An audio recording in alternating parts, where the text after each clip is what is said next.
Please welcome the moderator for the session, Bapak Abraham Hutagalung, Head of MCG and Partners Grab Ads. Bapak Christian Widi Nugraha, General Manager, Head of Creative and Digital Marketing PT Kino Indonesia Tbk. Bapak Elvin Raharja, Chief Marketing Officer Pizza Hut, as our thought leader for the next contest. And they are the main jury of 2025 who judged this campaign. Please welcome them to the stage. Hello. Hello. Thank you. So it's very unfortunate that we don't have the Heineken brand team here. So I'll share a quick about the campaign itself for those of you who are not familiar about the campaign. Okay. Yeah. So. Speaker mode. Okay.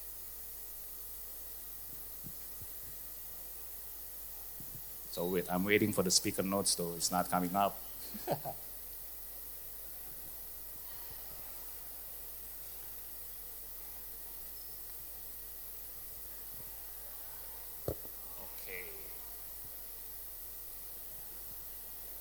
So yeah, if you see there's a contradiction here, and there's a real issue, which is if you see on the left side that drunk driving is actually occur every 8 hours, and I think it's a really serious issues. There you go. So on one side we have the issues, and on the other side, as a brand, Heineken is a brand that want to fuel celebrations, brands that want to bring the joy together. So we see the contradiction over here. Then if you Heineken, if you're a brand, it's not easy to solve this, right? And you know, alcohol is it's a category that's so highly restricted in Indonesia, and also it's a high tax, and it's quite challenging environment. So that's why the questions here is how Heineken can influence the consumer behavior at the moment that matters. So that's the big the questions here. So that's why if the challenge is influencing behavior at the moment when it matters, then the next question will be what kind of platform that can actually do that. So there were two non-negotiable factors over here, if you see those two above. First is we need to ensure the brand has responsible reach, which is need to target 21st plus audience. And the second one is we need to show in real time, not before the celebration, not after the celebration, but during the celebrations. So those the two things. So we and Heineken brand, so we design Grab and Heineken. So we design a campaign around the natural rhythm of the night. So before the party, so we encourage people to plan their ride before the first drink. This is important. And I see there's a bar over there. So if any of you want to take a drinks later in the day, don't forget to do advance booking with Grab. And why the speaker notes keep changing up? Okay. So, and then before the party, we encourage people plan there at home. And during the party, we intervene at peak on the moments when the temptation to drive is highest, and after the party, shifting behavior towards safer at home celebration. So instead of telling people what to do, we embedded the safer choice directly into the journey. And that's how this campaign moved from only a purpose-driven message to a purpose real-world intervention. So that's a bit about the campaign. So I'll go straight to the questions for our panelists, where these two gentlemen over here is the one that judge the campaign, and based on them, this is a clear winner for this category. So first questions, Pak Chris. So from the judge point of view, what are the signs that tell you that a brand purpose campaign is genuinely strong, not just storytelling? Because we see a lot of brand doing a purpose-driven campaign, right? How can you see the difference between this one is genuinely strong and not just storytelling? Okay, thank you. Good morning, everyone. So I'm going to answer the questions in English and also in Bahasa Indonesia. So a bit campur-campur ya. So you guys get all the context, especially for those of you who want to submit your Smarty submission. So you know on how to do it the correct way. Jadi the first thing is that what makes it different is that what makes this campaign or submission is a clear winner is that one is not telling about the USP. Because one common mistakes that we get from all the submissions that we have reviewed is that most of the submissions, a lot of them are talking about the product USPs. And if you want to do this kind of campaign, which is the one that is meaningful to the consumers, it's not about telling about what your product is, what your product USPs. And then the second one, I don't know if you have heard or not, Simon Sinek. It's one of the author for business also leadership. He said that there's these three golden circles, which is the what, the how, and the why. Every brand know what is the product that they're selling. Some of the brands or the product, they know how to sell it. But only a few of them know why do they sell that to the consumers. Jadi kalau misalnya kita tahu the why you want to sell that to your consumers, it's very easy to create that kind of campaign. It's very easy to create that kind of journey on how to integrate what is your brand meaning to the consumers. And to create that purpose-driven kind of marketing, it becomes easier because you know what the brand represents to your consumer. So, waktu kita kemarin discuss tentang ini ya, for us, it was a clear winner karena for us, when we see the submission, it was straight to the point. We know what it means. We know what it means to the consumer. And we know how the campaign is creating an impact, not only for us to the judges, but also to the one who's seeing it. Right, yeah. Now, Finn, on the flip side, so when reviewing this, I'm sure you have the list of brand purpose campaign list in front of you. On the flip side, what are the most common, I will not say mistake, but the most common pitfall or areas that brand can improve that you see this brand make? Halo, selamat pagi. Selamat pagi semuanya. I think this category maybe is one of the a lot of nomination in this category. So it was actually quite hard to actually and the category also is actually very enjoyable as well, right? However, there are many submissions that was actually quite general. Okay, what make this campaign like really stand out, like Chris has actually already mentioned, is very unique, right? The video itself is actually very stand out. The issue that was actually being selected juga very unique to the category and also to the partners that they actually choose. So jadi what will make it stand out. Now the pitfall yang mungkin harus coba dipikirkan oleh teman-teman brand yang mungkin mau submit itu adalah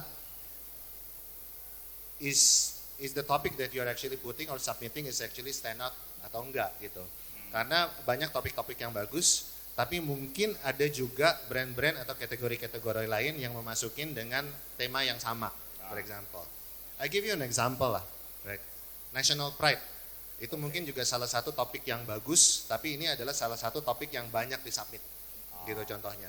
Jadi I think to be very very choiceful in your topic selection is very critical juga gitu. Ya, mungkin ini bisa membantu in your submission. Good that you bring up the national pride karena Q3 ini udah mau Independence Day ya. So I'm sure there's a lot of brands working on that.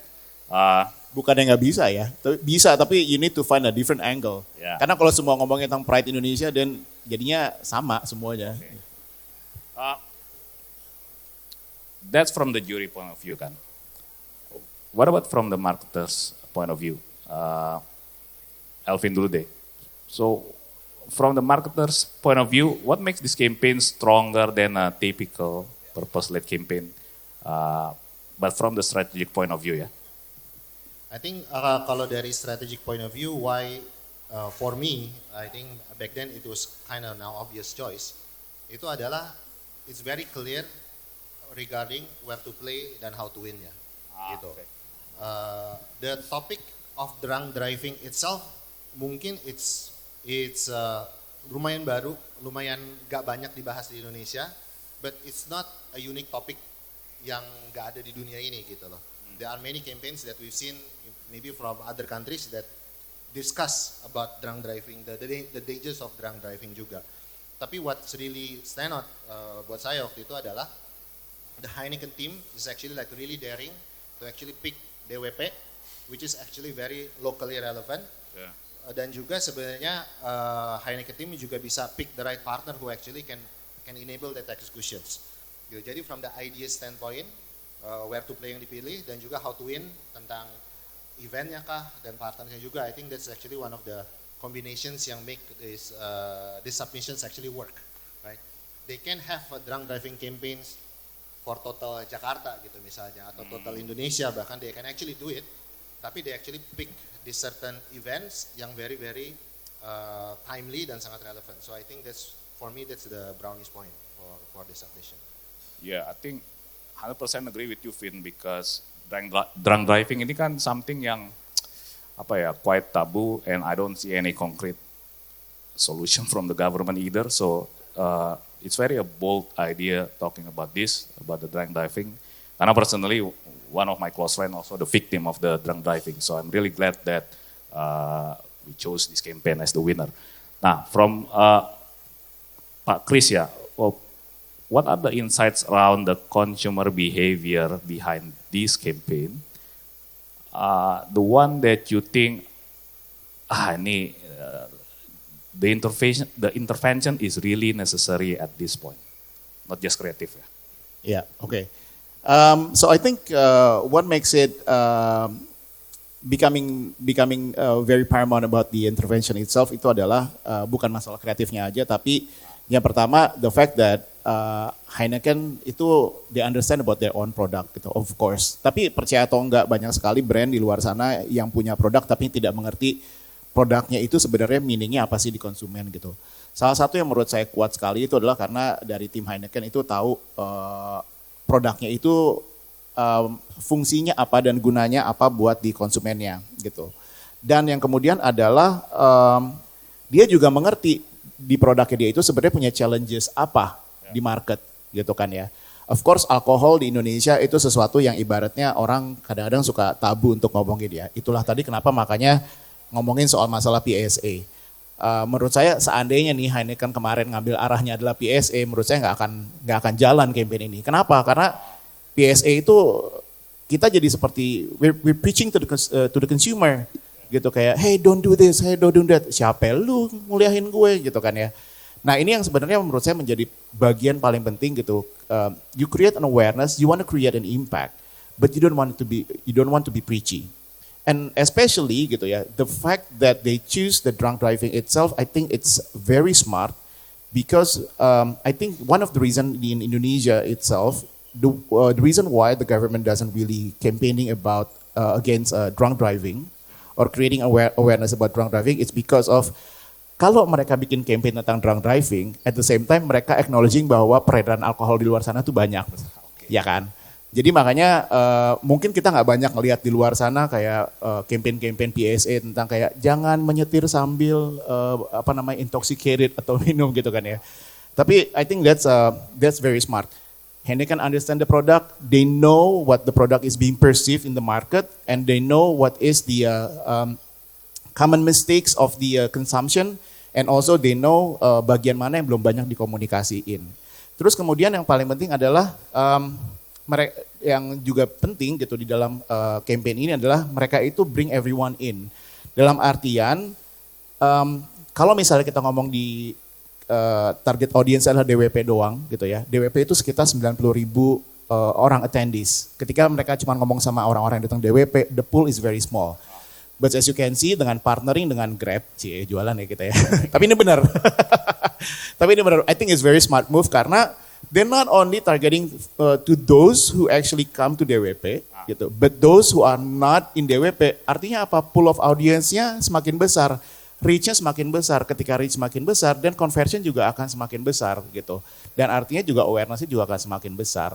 So I think that's one of the thing yang menurut saya cukup excel dan it's very powerful, not just the creative way, tapi juga in terms of the insights and the strategic itself. Thank you, Pak. So let's segue a bit on this segment. So I want to ask both of you about the use of media, which I believe Grab ads play a very important role in this campaign. Elvin first. So, what was the smartest execution decision in this campaign? Of course, by using Grab ads, but especially on how brand leverage not only Grab ads but Grab as an ecosystem that can enable the brand to turn intent into actions. Because this is about intervention to the social behavior, right? So you need to turn intent into action. For this campaign or for general? Up to you. I think for this campaign, I really kudos to the marketing team who actually decide. Karena they actually decide a good and bold plan lah gitu dengan leverage si DWP ini dan juga menggandeng partner seperti Grab. I think that's the decisions dan the submissions yang membuat submissionnya itu sangat kuat karena ada ekosistem play juga yang bermain di sini. Dan ekosistem yang dipilih juga ekosistem yang menunjang the success of the campaign.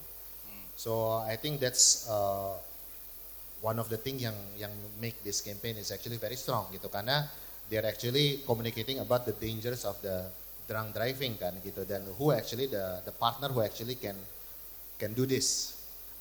So the partners that actually have a car fleet basically, right?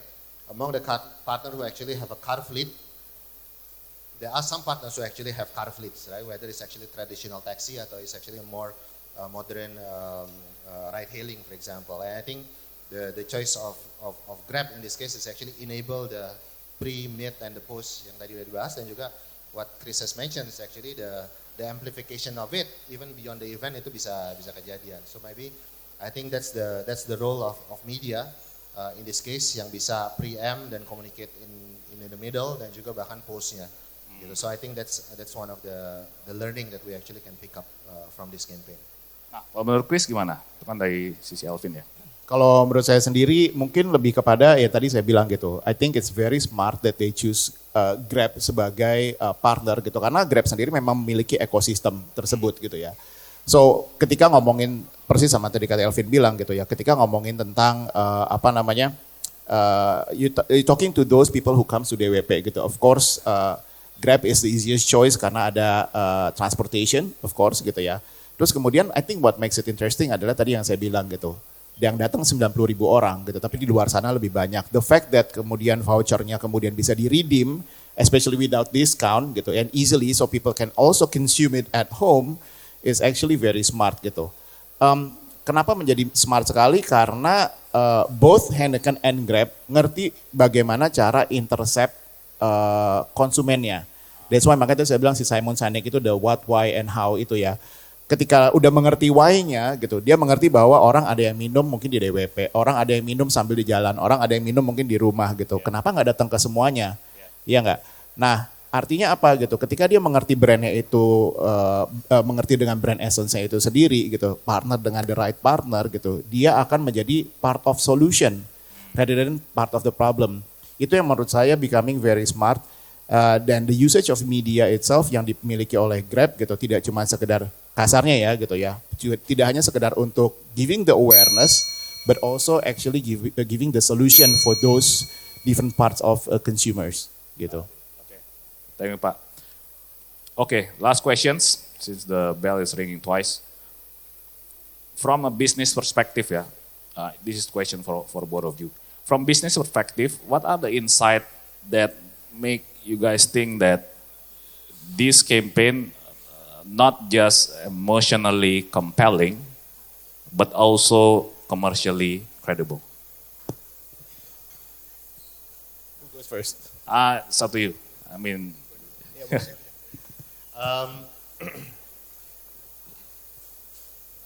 Across the submissions, banyak banget yang masukin sales uplift, ROAS, ROI, traffic, dan segala macam. For me, as a judge, like back then, itu semua is a valid metrics. Tapi yang mungkin membuat campaign ini, yang membantu penilaian business results-nya ini sangat easy for me lah, basically kan. From the video submission, from the execution, itu sangat jelas. I can see what kind of a metrics if I were the marketing for Heineken will be, right? Will be kayak for example, how many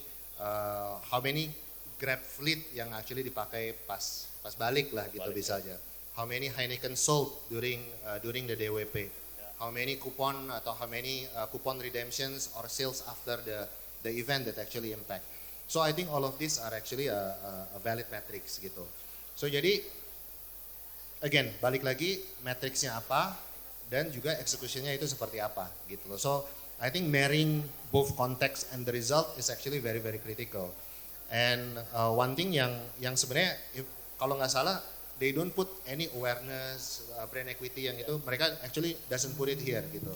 So if they actually put it here maybe it's actually even better. I don't know gitu. Tapi from a experience and even a transactional standpoint itu yang saya lihat dan itu sebenarnya very very acceptable gitu.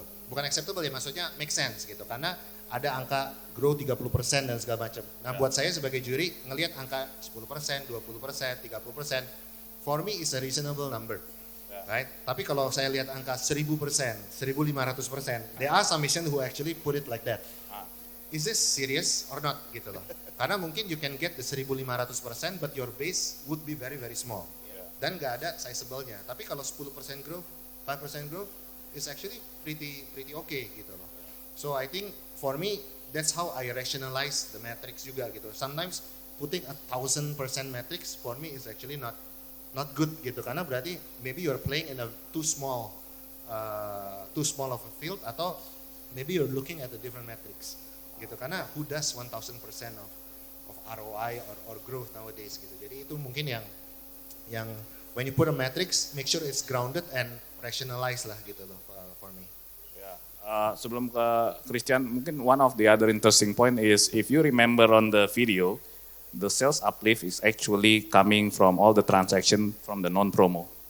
It means the campaign is successfully drive the sales without the brand need to, drop the price, anything about promo. Okay, last one on you, Chris. Probably kalau dari saya tentang apa yang bisa kelihatin bahwa ini tuh delivering an impact rather than just storytelling adalah tadi moralnya sama gitu ya. Ketika kita melihat ini, ketika kita melihat submission yang ada gitu, please bear in your mind for everyone here who want to submit your Smarties submission gitu. Kita melihat angka-angka dan banyak sekali angka-angka yang ditaruh itu dengan secara spektakuler gitu. Dan ketika banyak angka-angka itu ditaruh secara spektakuler, kita sudah bisa mendifferentiate mana yang baseline-nya kecil gitu ya, atau mana yang kemudian akhirnya kita juga bisa punya sensing bahwa ini angkanya itu make sense atau tidak gitu ya. Nah tapi di luar itu sebenarnya banyak matriks yang coba kita untuk lihat gitu, salah satunya adalah bagaimana sebuah campaign atau submission itu giving an impact to the consumer itself gitu. Nah salah satu yang mungkin kita juga pengen lihat itu adalah bagaimana sebuah brand gitu, how a brand can actually do extra miles for the consumers. Kalau misalnya, mungkin everyone here, ada yang pernah ke China? Ada yang pernah ke China nggak di sini? Anybody been to China before? Ada yang pernah stay di A-Tour Hotel? Nah, A-Tour Hotel itu adalah chain hotel terbesar di China gitu. One of the best, I think, way they sell the hotel to the consumer adalah karena mereka tahu konsumennya siapa, ngerti siapa yang akan stay di situ adalah orang-orang yang bisnis. Jadi yang paling mereka utamakan adalah tidur yang enak. So, sampai saking enaknya tidur di A-Tour Hotel, mereka sampai jual bantalnya. So, basically, ya, banyak orang mencari bantal-bantalnya A-Tour karena kita bisa pilih selection of pillows. Nah, that's what I mean about doing extra miles to your consumers, to people who actually consume your product. Dengan dia bisa mengerti si konsumennya itu, maka gitu akhirnya dia bisa menjadi meaningful dan kemudian juga bisa meleverage brandnya itu sendiri menjadi chain of business yang lebih besar lagi. So I think that is one of the important things as well as a marketers when we want to do a campaign to our consumers. Understand your consumers, don't be preachy, just understand what they want and what they need. Yeah. Thank you, Chris. Thank you, Alvin.